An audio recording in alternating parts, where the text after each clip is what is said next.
bem, nós na aula passada havíamos falado um pouquinho para você a respeito de taxa de desemprego e vamos continuar falando um pouquinho nessa aula, quando a gente encerra, então, esse assunto. Esse assunto se relaciona diretamente à curva de Phillips, que nós tivemos oportunidade de analisar em aulas passadas, que vai lá tentar medir o trade-off entre inflação de um lado e taxa de desemprego do outro. Ok?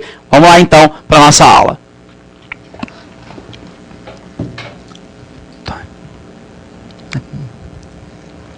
Então,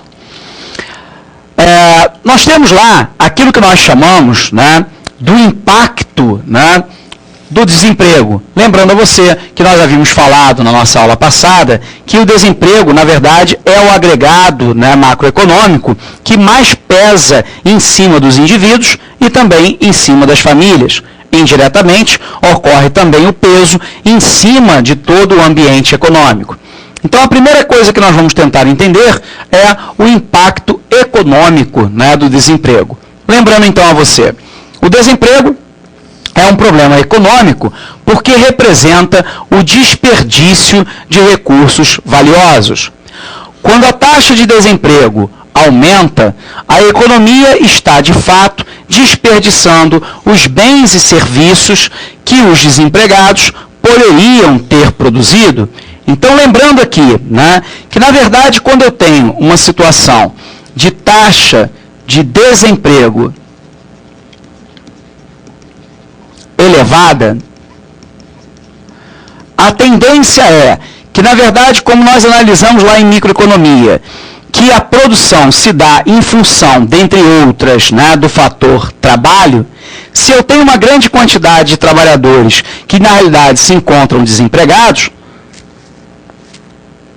a tendência é de que, na verdade, os bens e os serviços que eles poderiam ter produzido não o foram.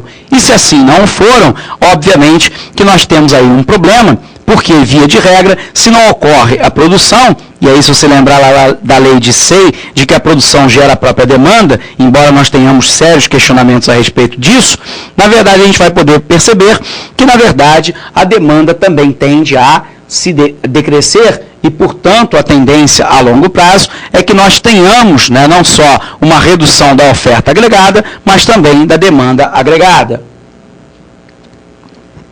Mas nós temos um outro impacto, que é o impacto social. E aí, o desemprego é um problema social importante, porque causa enorme sofrimento aos desempregados, que se debatem com menores rendimentos.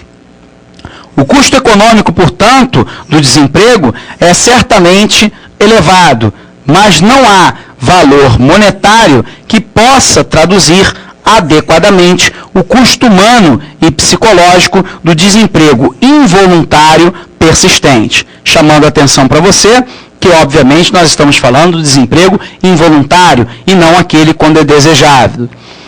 Nós podemos, então, analisar alguns tipos de desemprego. O primeiro é aquele que nós chamamos de desemprego natural.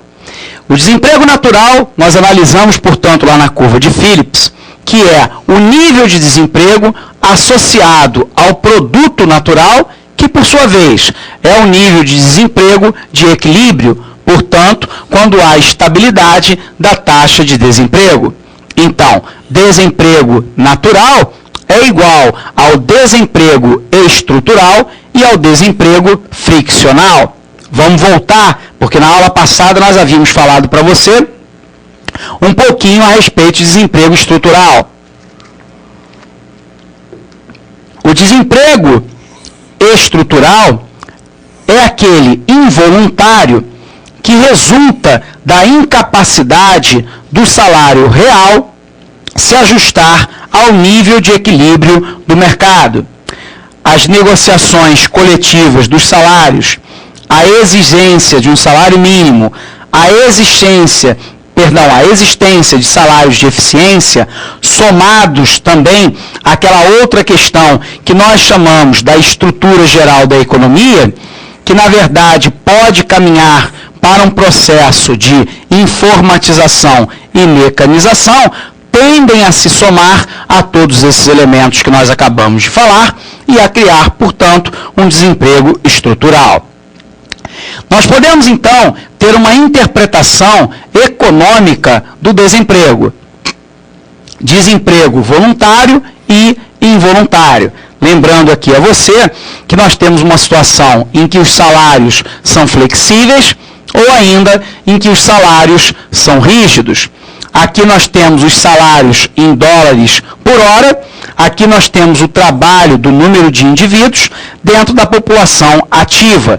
E aí nós temos uma situação em que o desemprego, né, voluntário tende a ser relativamente pequena e que, na verdade, o número de empregados tende a se ajustar, dado que o salário é absolutamente flexível, né, ao nível de produção.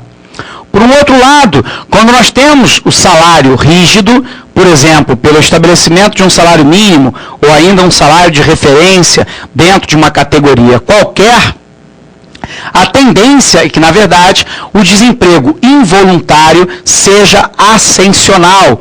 Ou seja, de um lado eu tenho a minha curva de demanda, né, por trabalhadores, que obviamente não é acompanhada, né, pela curva de oferta, gerando então um desemprego involuntário muito maior do que aquele que a gente vai observar quando nós temos os salários flexíveis.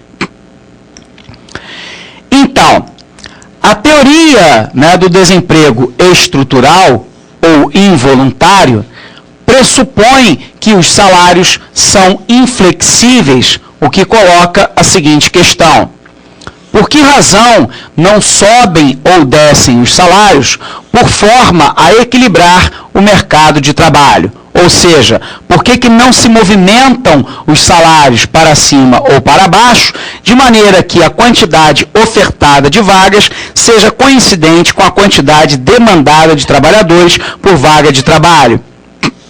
Esta questão faz parte de um conjunto de aspectos ainda não resolvidos pela ciência econômica. Nós sabemos que poucos economistas atualmente argumentariam que os salários se alteram rapidamente para eliminar as carências ou ainda os excessos de trabalho.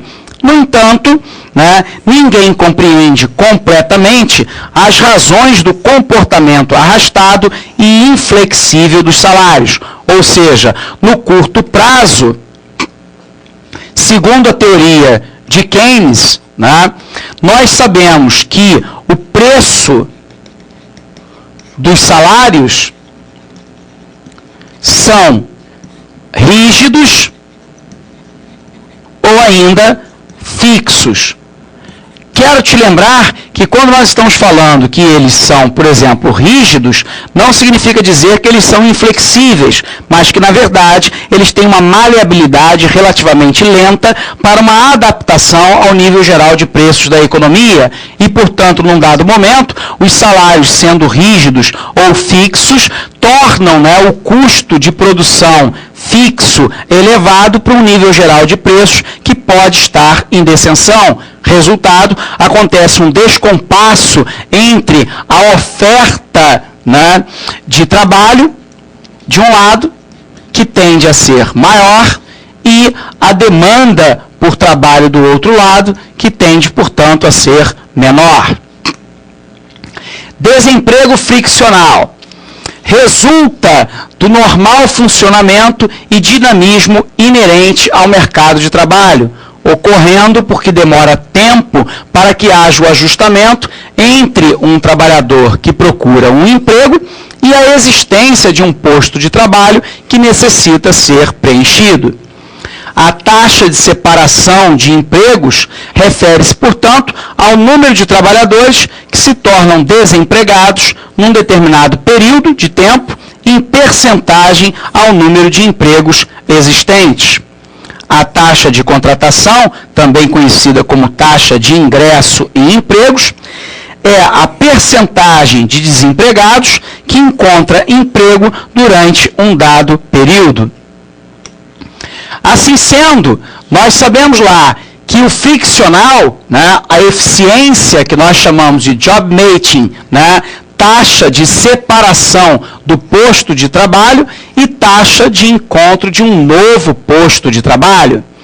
A eficiência do job matching, né, é a informação sobre vagas de oferta de trabalho e a compatibilidade entre as competências, ou seja, a qualificação do trabalhador, ocorrendo ainda a competência ou a compatibilidade geográfica e os incentivos à mobilidade, e, portanto, diz respeito ao estrutural. Ou seja, muitas vezes é aberta uma vaga de trabalho que, na verdade, exige um trabalhador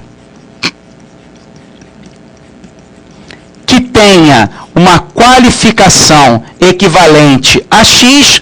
O problema é que, na verdade, eu tenho, de um lado, né, o trabalhador que procura essa vaga, do outro lado, a empresa que a oferta, mas eu tenho que também ter a compatibilidade geográfica. Se, por exemplo, o trabalho está oferecido no Nordeste e a oferta da mão de obra, na verdade, se encontra no Sul, eu tenho que ter algum tipo de incentivo à mobilidade desse trabalhador de uma região para outra. Taxas de separação e encontro dependem de fatos, né, institucionais e legais e dependem, obviamente, da conjuntura. Dentre os fatos, né, institucionais, nós podemos ter, por exemplo, a política de salário mínimo ou ainda o salário por categoria. E, sob o ponto de vista conjuntural, vai depender do conjunto de condições da economia naquele dado momento. Políticas de redução do desemprego friccional, apoiar a formação e a mobilidade do trabalhador, subsídios e isenções fiscais à formação de mobilidade dos desempregados. Pode ocorrer ainda pela flexibilização do mercado de trabalho, ou seja, alterar a regulamentação existente no mercado de trabalho, por exemplo, a nível de salários mínimos, condições laborais ou ainda do despedimento, que na verdade é a demissão do trabalhador, reformar o sistema de proteção ao desemprego, reforçar os incentivos à procura do emprego, e ainda a disseminação de informação sobre o mercado de trabalho, desenvolvimento de centros de emprego, websites e por aí vai. Ok? Perfeito. Né? Complemento aí, então, para a nossa análise de curva de Phillips. Beleza? Forte abraço para você e até a aprovação.